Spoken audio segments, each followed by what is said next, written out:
এগৰাকী শীৰ্ষ আৰক্ষী বিষয়াক ৰাজহুৱা স্থানত চৰ সোধাবলৈ উদ্যত হল মুখ্যমন্ত্ৰীগৰাকী। কৰ্ণাটকৰ মুখ্যমন্ত্ৰী সিদ্দাৰামায়ে ৰাজহুৱা সভাত সৃষ্টি কৰা আচৰণক লৈ দেশজুৰি সৃষ্টি কৰিছে বিতৰ্কৰ। খঙত অগ্নিশৰ্মা হৈ ৰাজ্যখনৰ এগৰাকী অতিৰিক্ত আৰক্ষী অধীক্ষকক ৰাজহুৱা মঞ্চতে চৰ সোধাবলৈ চেষ্টা কৰে মুখ্যমন্ত্ৰী সিদ্দাৰামায়ে। ইতিমধ্যে এই দৃশ্য সামাজিক মাধ্যমত ব্যাপক ৰূপত ভাইৰেলৰ পাছতে মুখ্যমন্ত্ৰী সিদ্দাৰামায়ৰ বিৰুদ্ধে সৰব হৈছে সচেতন মহল। জানিব পৰা মতে কৰ্ণাটকৰ বেলাগাভিত মুখ্যমন্ত্ৰী সিদ্দাৰামায়ে ৰাজহুৱা সভাত ভাষণ দি থকাৰ সময়তে প্ৰতিবাদ কৰি আছিল একাংশ মহিলা। পৰিস্থিতি নিয়ন্ত্ৰণত ব্যৰ্থ হোৱাৰ বাবে মুখ্যমন্ত্ৰীয়ে নিৰাপত্তাৰ দায়িত্বত থকা অতিৰিক্ত আৰক্ষী অধীক্ষক ভৰমণিক মাতি আনি ৰাজহুৱাকৈ ধমক দিয়ে।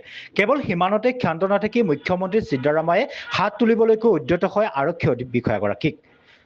News desk spot, sign on.